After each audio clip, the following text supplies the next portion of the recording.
નમસ્કાર વિદ્યાર્થી મિત્રો, શ્રી વન વિદ્યાલય આંબાબારીથી કલ્પનાબેન એમ પટેલ.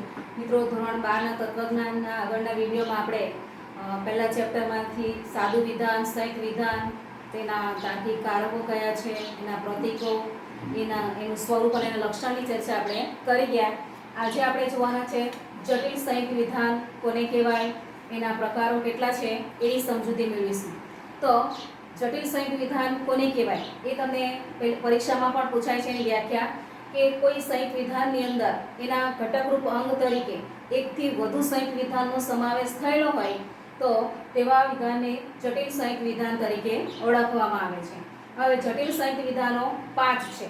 એક તો જટિલ નિષેધ વિધાન, જટિલ સામૂહિક વિધાન, જટિલ વૈકલ્પિક વિધાન, જટિલ શરતી વિધાન અને જટિલ દ્વિશરતી વિધાન. તો સૌથી પહેલા આપણે જટિલ નિષેધ વિધાન વિશે જોઈએ. તે પહેલા મિત્રો એક વસ્તુ આમાં ધ્યાનમાં રાખવાનું છે કે જટિલ સંયુક્ત વિધાન જે છે એની પ્રાતિક રજૂઆતની અંદર 3 કૌંસનો મુખ્યત્વે ઉપયોગ થાય છે. એક તો નાનો કૌંસ, મોટો કૌંસ અને છગડીયા કૌંસ. 3 કૌંસ થકી આપણે એને રજૂ કરી શકીએ. આ પણ તમને પરીક્ષામાં પૂછાય કે એમાં કેટલા કૌંસનો ઉપયોગ થાય છે અને કયા કયા. હવે જટિલ નિષેધ વિધાન જે છે આમાં તમારે કૌંસ પર ધ્યાન આપવાનું. ખેલ મહાકુંભ યોજાશે અને રજા પડશે. તો આ જે વિધાન છે એને તમારે પ્રાતિક રજૂઆતની અંદર આપણે ગોઠવવાનું હોય તો ખેલ મહાકુંભ યોજાશે એના માટે ધારો કે આપણે આર લઈએ અને એનાથી જોડાયેલું છે એટલે સમુચ્ચય. રજા પડશે એના માટે એચ. હવે આખું વિધાન અહીંયા પૂરું થાય ને પછી બાજુમાં એમ નથી આપ્યું છે એટલે આ વિધાન નિષેધ બનશે. તો એની પ્રાતિક રજૂઆતની અંદર નિષેધ કૌંસમાં આર સમુચ્ચય એચ કૌંસ પૂરો. બીજું છે જટિલ સામૂહિક વિધાન. તો એનું ઉદાહરણ છે જો ખેલ મહાકુંભ યોજાશે તો રજા પડશે. અહીંયા તો આ કૌંસ પૂરો થાય અને જો રજા પડશે તો વિદ્યાર્થીઓ રાજી થશે. હવે એની પ્રાતિક રજૂઆતની અંદર આપણે જોઈએ કે ખેલ મહાકુંભ યોજાશે તો એના માટે ધારો કે આપણે આર લઈએ. જો તોના તાર્કિક કારકથી જોડાયેલું છે એટલે શરતીનું વિધાન મૂકવાનું અને રજા પડશે એના માટે ધારો કે આપણે એચ લઈએ. હવે અને જે છે એના માટે સમુચ્ચય. ફરી એ જ વાક્ય છે રજા પડશે તો એના માટે એકવાર આપણે એચ લીધો છે એટલે બીજી વાર પણ આપણે ફરી એચ જ લેવાનું હોય. વિદ્યાર્થીઓ રાજી થશે એના માટે એશ અને અહીંયા કૌંસ પૂરો કરવાનો. હવે આની અંદર મિત્રો અને જે છે એ સર્વોપરી કારક કહેવાય. પરીક્ષામાં તમને એ પણ વ્યાખ્યામાં પૂછાય છે સર્વોપરી કારક એટલે શું. તો કોઈ પણ જટિલ સંયુક્ત વિધાનની અંદર એકથી વધુ કારકો આવતા હોય પણ તેમાં એક કારક મુખ્ય હોય છે. જેમ કે આની અંદર શરતી 2 વાર આવ્યું છે પણ મેઇન કયું છે સમુચ્ચયનું. એટલે સમુચ્ચય જે છે એમાં સર્વોપરી કારક કહેવાશે. તે જ રીતે જટિલ વૈકલ્પિક વિધાન. તો જો એનું ઉદાહરણ છે જો આપણી ટીમ જીતશે તો અને તો જ મીઠાઈ વેચાશે અથવા જો ખેલ મહાકુંભ યોજાશે તો અને તો જ રજા પડશે. તો આની અંદર જે આ વાક્ય જે છે એની અંદર આપણી ટીમ જીતશે એના માટે ધારો કે આપણે ટી લઈએ. જો તો અને તો જ તો શું આવશે દ્વિશરતી. મીઠાઈ વેચાશે એના માટે ધારો કે આપણે એમ લઈએ અને અહીંયા કૌંસ પૂરો કર્યો. અથવા જે છે એના માટેનું ચિહ્ન મૂકવાનું છે વિકલ્પન. તો આ અહીંયા સર્વોપરી કારક થયું. અને ખેલ મહાકુંભ યોજાશે એના માટે ધારો કે આપણે આર લઈએ. તો અને તો જ તો એના માટે દ્વિશરતી. રજા પડશે એના માટે એચ. તો આ રીતે એની પ્રાતિક રજૂઆત થઈ શકે. ચોથું છે જટિલ શરતી વિધાન. તો આની અંદર કૌંસમાં છે આપણી ટીમ જીતશે તો ખાલી આપણી ટીમ જીતશે એના માટે આપણે ટી લઈએ. ત્યાર પછી જો તો એ જે તાર્કિક કારક છે એના માટે શરતીનું વિધાન મૂકવાનું. રજા પડશે એના માટે ધારો કે આપણે આર લઈએ. તમે કેપિટલના કોઈ પણ અક્ષર લઈ શકો. અથવા મીઠાઈ રજા પડશે અથવા મીઠાઈ વેચાશે તો અહીંયા અથવા માટે વિકલ્પન અને મીઠાઈ વેચાશે એના માટે એમ. અને આ રીતે એની આપણે પ્રાતિક રજૂઆત કરી શકીએ.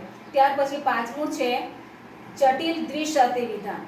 તો એનું ઉદાહરણ છે જો ખેલ મહાકુંભ યોજાશે અને આપણી ટીમ જીતશે તો અને તો જ રજા પડશે. તો અહીંયા કૌંસમાં જોવાનું કે ખેલ મહાકુંભ યોજાશે એના માટે ધારો કે આપણે આર લઈએ. અને છે એટલે સમુચ્ચયનું ચિહ્ન મૂકવાનું. આપણી ટીમ જીતશે એના માટે ધારો કે આપણે ટી લઈએ અને અહીંયા કૌંસ પૂરો છે માટે આપણે પણ અહીંયા કૌંસ પૂરો કરવાનું. તો અને તો જ આ છે એના માટે દ્વિશરતી. રજા પડશે એના માટે આપણે એચ લઈએ. તો આ રીતે જટિલ સંયુક્ત વિધાનો જે છે એને આપણે કૌંસમાં મૂકીને એ પ્રાતિક રજૂઆત કરી શકીએ. હવે આપણે એક ઉદાહરણ તરીકે એને જોઈએ તો પહેલું જે એક ઉદાહરણ નમૂના તરીકે જોઈએ કે નિષેધ આર શરતી નિષેધ એસ. તો હવે આની અંદર આપણે જોઈએ કે સત્યતા કોષ્ટકના અધ્યસ્તંભો જે છે એને લગતો એક નિયમ છે કે ધારો કે અધ્યસ્તંભો 2 હોય તો એની હરોળ 4 બને, પણ ધારો કે અધ્યસ્તંભો 3 હોય તો એની હરોળ 8 બનશે. અને આપણે જે જોવાના છે એમાં અધ્યસ્તંભો 2 છે, આર અને એસ, અને કોણ સ્તંભો 3 બનશે, નિષેધ આર, નિષેધ એસ અને છેલ્લામાં આખું વિધાન લેવાનું નિષેધ આર શરતી નિષેધ એસ. તો આ રીતે એના 3 કોણ સ્તંભો બનશે. હવે ટી ની ગોઠવણી કરવાની છે. એની અંદર પણ એક વસ્તુ યાદ રાખવાનું છે કે એમાં પણ ધારો કે આદ્ય સ્તંભો આપણા 2 છે તો 2 વાર ટી અને 2 વાર એફ, બીજી હરોળની અંદર ટી એફ મૂકવાનું હોય. પણ ધારો કે આદ્ય સ્તંભો 3 આપેલા હોય તો આપણી હરોળ કેટલી બને 8. તો તેમાં ટી 4 વાર લેવાના, 4 વાર એફ, બીજી હરોળમાં 2 વાર ટી, 2 વાર એફ, ફરી 2 વાર ટી અને 2 વાર એફ, અને ત્રીજી હરોળમાં ટી એફ કરીને ગોઠવવાનું હોય. પણ હાલમાં આપણે આ 2 હરોળ આદ્ય સ્તંભો 2 છે તો એના વિશેની જોઈએ. તો આદ્ય સ્તંભો 2 માં પહેલું છે આર, બીજામાં છે એસ, ત્રીજું ગૌણ સ્તંભોની અંદર ત્રીજું છે નિષેધ આર, ચોથું છે નિષેધ એસ અને પાંચમામાં નિષેધ આર શરતી નિષેધ એસ.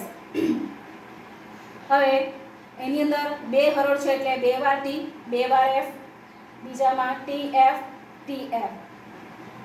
હવે નિષેધ આર જે છે તો આપણે આર ને કઈ હરોળમાં છે અધ્યસ્તંભમાં તે જોવાનું. તો પહેલી હરોળમાં છે એટલે અહીંયા તમારે 1 લખવાનું. કયા નિયમના આધારે મૂકવાના છે તો નિષેધનો નિયમ, એટલે અહીંયા નિષેધનું ચિહ્ન મૂકવાનું. હવે નિષેધનો નિયમ તમારે યાદ કરવાનો. આપણે આગળ શીખી ગયા કે નિષેધનો નિયમ શું છે કે જો ઘટકરૂપ વિધાન સત્ય હોય તો એનું સત્યતા મૂલ્ય અસત્ય આવે, અને જો ઘટકરૂપ વિધાન અસત્ય હોય તેનું સત્યતા મૂલ્ય સત્ય આવે. હવે આ રીતે આપણે જોવાનું છે. તો અહીંયા નિષેધ આર જે છે એના માટે પહેલી હરોળને અત્યારે તમારે ધ્યાનમાં રાખવાનું. તો પહેલી હરોળમાં સત્ય છે તો અહીં શું આવશે અસત્ય, અહીં પણ સત્ય છે તો અહીં અસત્ય આવશે, અહીં અસત્ય છે તો અહીં સત્ય આવશે, અને અહીં પણ અસત્ય છે એટલે અહીં સત્ય આવશે. હવે ચોથી લાઈનમાં નિષેધ એસ છે તો તમારે આમાં જોવાનું કે એસ કઈ લાઈનમાં છે, બીજી લાઈનમાં. તો અહીંયા શું લખવાનું 2, અને કયા નિયમના આધારે મૂકવાનું છે તો નિષેધનો નિયમ. હવે એના આધારે આપણે જોવાનું છે. તો હવે તમારે બીજી હરોળને જોવાનું. તો બીજી હરોળમાં સત્ય છે તો અહીં શું આવશે અસત્ય, અહીં અસત્ય છે તો એટલે સત્ય આવશે, અહીં સત્ય છે તો અહીં અસત્ય, અહીં અસત્ય છે તો અહીં સત્ય આવશે. મતલબ કે તમારે નિષેધના નિયમની અંદર જો આધાર વિધાન સત્ય હોય તેનું સત્યતા મૂલ્ય અસત્ય, અને જો આધાર વિધાન અસત્ય હોય તેનું સત્યતા મૂલ્ય સત્ય આવે એવું યાદ રાખવાનું. હવે પાંચમી હરોળમાં તમારે જો આખું વિધાન જે છે તો એમાં નિષેધ આર કઈ લાઈનમાં છે, ત્રીજી લાઈનમાં. તો અહીંયા 3 લખવાનું. નિષેધ એસ કઈ લાઈનમાં છે, ચોથી લાઈનમાં. તો અહીંયા તમારે 4 લખવાનું. કયા નિયમના આધારે આપણે રજૂ કરવાના છે તો શરતીનો નિયમ. તો હવે તમારે શરતીનો નિયમ યાદ રાખવાનો અને એને જોવાનું છે. હવે તમારે ખાલી ત્રીજી અને ચોથી લાઈન જોવાની. તો ત્રીજી અને ચોથી લાઈનમાં તમે જુઓ અને શરતીનો નિયમ યાદ કરવાનો. તો શરતીનો નિયમ શું છે કે જો એમાં પહેલું વિધાન સત્ય હોય અને બીજું વિધાન અસત્ય હોય તો તે વિધાન અસત્ય, નહીતર બાકીના વિધાન સત્ય આવે. તો આ ત્રીજી અને ચોથી લાઈનમાં તમારે જોઈ લેવાનું કે અહીંયા પહેલી લાઈનમાં સત્ય હોય અને બીજીમાં અસત્ય હોય એવી આ ત્રીજા નંબરની લાઈન છે એટલે એની અંદર આ વિધાન અસત્ય, નહીતર બાકીના વિધાન બધા કેવા આવશે સત્ય. એટલે આ રીતે તમે આદ્ય સ્તંભો અને ગૌણ સ્તંભોની રચના કરીને આને રજૂ કરી શકો. હવે પછીના આગળ તમારે મિત્રો તદેવાર્થક, સ્વવ્યાઘાતી અને પરાયત રૂપ વિશે શીખવામાં આવશે. પણ તે પહેલાં તમે આ રીતે આદ્ય સ્તંભોની રચના કેવી રીતના કરવાની છે અને ગૌણ સ્તંભો કેવી રીતના બનાવવાની એ તમારે યાદ રાખવાનું. અને આની અંદર તમને મિત્રો પ્રશ્ન જટિલ સંયુક્ત વિધાન કોને કહેવાય, સર્વોપરી કારક કોને કહેવાય, જટિલ સંયુક્ત વિધાનના પ્રકારો કેટલા છે અને કયા કયા, તો એ તમારે નોટમાં નોંધ કરવાનું છે. અને આગળનો આપણે બીજા વિડીયોમાં જોઈશું. Thank you.